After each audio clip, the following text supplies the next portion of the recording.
नमस्कार दोस्तों, नेल युग स्टडी चैनल में आप सब दोस्तों का हार्दिक स्वागत है। तो आज हम इस वीडियो में देखने वाले हैं सीबीएसई क्लास 12 सब्जेक्ट हिंदी है, एनसीईआरटी सॉल्यूशन। जो आपके सामने जो टेक्स्ट बुक रखी गई है वो है आरोह पाठ नंबर 7 जिसका नाम है बादल राग। क्या है? बादल राग। और उसी पाठ है उसका लेखक है कौन है? सूर्यकांत त्रिपाठी निराला। दोस्तों, इसी में जो आपको अभ्यास और स्वाध्याय के जो सारे प्रश्न दिए हैं उन अभ्यास और सारे प्रश्नों के हम इस वीडियो में संपूर्ण सॉल्यूशन देखने वाले हैं, तो वीडियो जरूर देखना। स्टार्ट करते हैं वीडियो की। देखिए सवाल नंबर 1 आपके सामने है। देखिए क्या है? अस्थिर सुख पर दुख की छाया, पंक्ति में दुख की छाया किसे कहा गया है और क्यों? तो उनका आंसर आपके सामने। देखिए क्या है? अस्थिर सुख पर दुख की छाया, यानी कि अस्थिर सुख पर दुख की छाया क्रांति या विनाश की आशंका को कहा गया है। क्रांति की हुंकार से पूंजीपति घबरा उठते हैं। वे अपनी सुख सुविधा के खोने मात्र से भयभीत हो जाते हैं। उनका सुख अस्थिर है। उन्हें क्रांति में दुख की छाया दिखाई देती है। क्रांति उन्हीं से कुछ चाहती है जिनके पास आवश्यकता से अधिक होता है, जो समाज की भलाई के लिए आवश्यक है, और उसे खोने मात्र की आशंका उन्हें दुख कर देती है। ठीक है, अब देखिए दूसरा सवाल आपके सामने है। देखिए क्या है? अस्निपात से स्थापित उन्नत सत सत वीर पंक्ति में किसकी ओर संकेत किया गया है?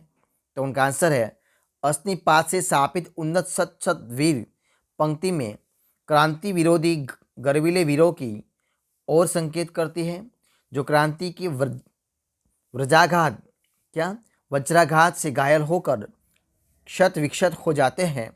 बादलों के वज्रपात से उन्नति के शिखर पर पहुंचे सैकड़ों वीर पराजित होकर मिट्टी में मिल जाते हैं। बादलों की गर्जना और मूसलधार वर्षा में बड़े बड़े पर्वत वृक्ष क्षत विक्षत हो जाते हैं, उनका अस्तित्व नष्ट हो जाता है। उसी प्रकार क्रांति की हुंकार से पूंजीपति का धन, संपत्ति तथा वैभव आदि विनाश हो जाता है, अर्थात उनके शोषण का अंत हो जाता है। ठीक है, अब देखिए सवाल नंबर 3। देखिए क्या है? विप्लव रव से छोटी ही में, विप्लव रव से छोटी ही है शोभा पाते पंक्ति में विप्लव रव से क्या तात्पर्य है? छोटी ही है, शोभा पाते, ऐसा क्यों कहा गया है? तो उनका आंसर आपके सामने दोस्तों। विप्लव रव से छोटी ही है शोभा पाते पंक्ति में विप्लव रव से तात्पर्य है क्रांति।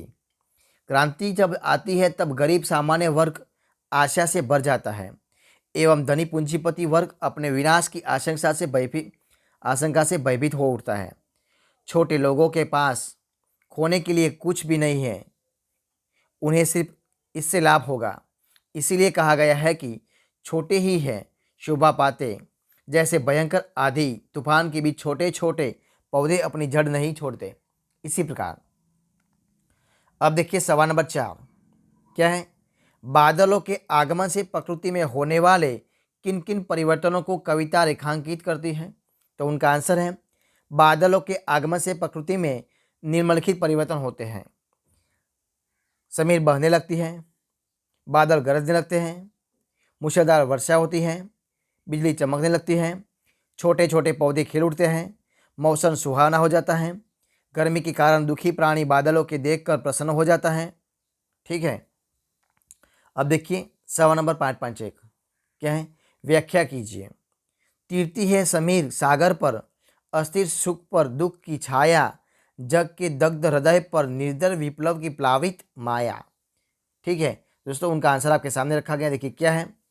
कवि बादल को संबोधित करते हुए कहता है कि क्रांति दूत रूपी बादल है। तुम आकाश में ऐसे मंडराते रहते हो जैसे पवन रूपी सागर पर नौका तैर रही हो। छाया उसी प्रकार पूंजीपतियों के वैभव पर क्रांति की छाया मंडरा रही है। इसीलिए कहा गया है कि अस्थिर सुख पर दुख की छाया, अर्थात उनके सुख अस्थिर है जो कभी नष्ट न हो सकते हैं।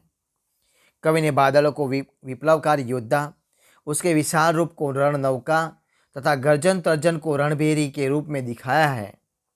कवि कहते हैं कि बादल तेरी भारी भरकम गर्जना से धरती के गर्भ में सोए हुए अंकुर सजग हो जाते हैं, अर्थात कमजोर व निष्क्रिय व्यक्ति को विशोषण के विरुद्ध संघर्ष के लिए तैयार हो जाते हैं।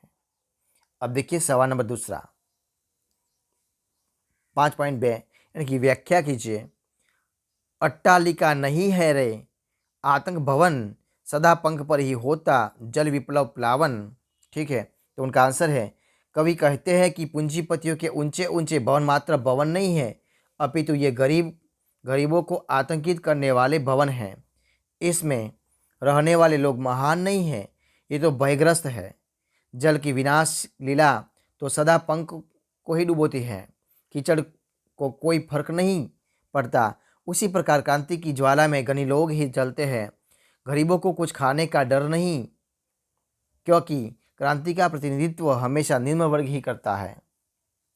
अब देखिए सवाल नंबर 6, पूरी कविता में प्रकृति का मानवीकरण किया गया है। आपको प्रकृति का कौन सा मानवीय रूप पसंद आया और क्यों? तो देखिए उनका आंसर आपके सामने है। कविता में प्रकृति का मानवीकरण किया गया है। मुझे बादलों का गर्जन कर क्रांति लाने वाला रूप पसंद है, क्योंकि जिस प्रकार बादलों की गर्जना और मूसलाधार वर्षा में बड़े बड़े पर्वत वृक्ष घबरा जाते हैं, उनको उखड़कर गिर जाने का भय होता है, उसी प्रकार क्रांति की हुंकार से पूंजीपति घबरा उठते हैं।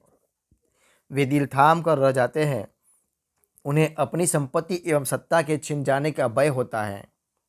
वे ये विप्लव के बादल फिर बार बार गर्जन, वर्षण है मूसलाधार, हृदय थाम लेता संसार, सुन सुन घोर ब्रज हुंकार। और अब देखिए सवाल नंबर 7, कविता में रूपक अलंकार का प्रयोग कहाँ कहाँ हुआ है, संबंधित वाक्यांश को छांट कर लिखिए। तो देखिए उनका आंसर आपके सामने है। नंबर 1 है, तीरती है समीर सागर पर, अस्थिर सुख पर दुख की छाया, यह तेरी रणतरी, मेरी गर्जन से सजग सुप्त अंकुर, ये विप्लव के बादल, ये जीवन के पारावार। अब देखिए सवाल नंबर 8 क्या है, इस कविता में बादल के लिए ये विप्लव के वीर, ये जीवन के पारावार जैसे संबंधों का इस्तेमाल किया गया है। बादल राग कविता के शेष 5 खंडों में भी कई संबंधों का इस्तेमाल किया गया है, जैसे अरे वर्ष के हर्ष, मेरे पागल बादल, ये निर्बंध, ये स्वच्छंद, ये उद्दाम, ये सम्राट, ये विप्लव के प्लावन, ये अनंत के चंचल शिशु सुकुमार। उपयुक्त संबंधों की व्याख्या करें तथा बताएं कि बादल के लिए इन संबंधों का क्या औचित्य है। उत्तर आपके सामने दिए, देखिए क्या है। कवि इन संबंधों द्वारा कविता की सार्थकता को बढ़ाना चाहते हैं। बादलों के लिए संबंधों की व्याख्या इस प्रकार है, देखिए क्या है। अरे वर्ष के हर्ष,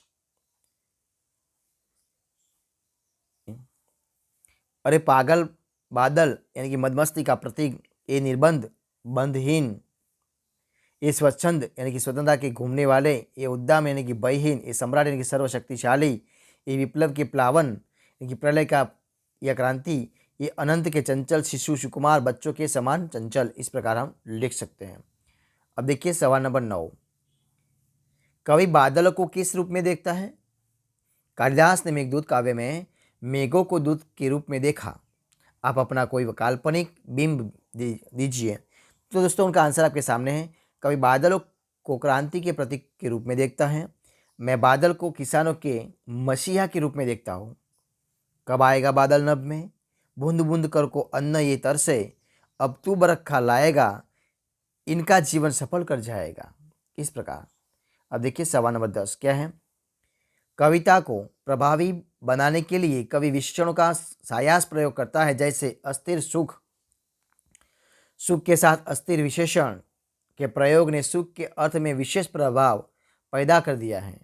ऐसे अन्य विशेषणों को कविता से छांट कर लिखें तथा बताइए कि ऐसे शब्दों पदों के प्रयोग से कविता के अर्थ में क्या विशेष प्रभाव पैदा हुआ है। तो उत्तर आपके सामने है। कवि ने कविता में निम्नलिखित विषयों का प्रयोग किया है। निर्दय विप्लव, विप्लव यानी कि विनाश के साथ निर्दय विशेषण लगने से विनाश और अधिक क्रूर हो गया है। दग्ध हृदय, दुख की अधिकता व संतप्तता हेतु दग्ध विशेषण। सुप्त अंकुर यानी कि सुप्त विशेषण अंकुरों की मिट्टी में दबी हुई स्थिर स्थिति का द्योतक है। गगनस्पर्शी यानी कि बादलों की अत्यधिक ऊंचाई बताने हेतु गगन। जीर्ण बाहु यानी कि भुजाओं की दुर्बलता। रुद्ध कोश यानी कि भरे हुए खजानों हेतु। इस प्रकार, ठीक है। तो दोस्तों, इस तरह हम इस वीडियो में जो जो पाठ दिया है उनका जो अभ्यास और स्वाध्याय के जो सारे प्रश्न हैं उन सबका हम इधर सारा सॉल्यूशन यानी कि संपूर्ण सॉल्यूशन इधर हम खत्म करते हैं। तो अगर आपको इस वीडियो पसंद आया हो, यूजफुल लगा हो, तो आप इस वीडियो को लाइक कर दीजिए, कमेंट कर दीजिए, आपके दोस्तों में शेयर कर दीजिए, और लास्ट में अब तक आपने इस चैनल को सब्सक्राइब नहीं किया है तो उनको सब्सक्राइब करना मत भूलें। और लास्ट में इस वीडियो को फर्स्ट से अंत तक देखने के लिए आप सब दोस्तों का मैं बहुत बहुत धन्यवाद करता हूँ।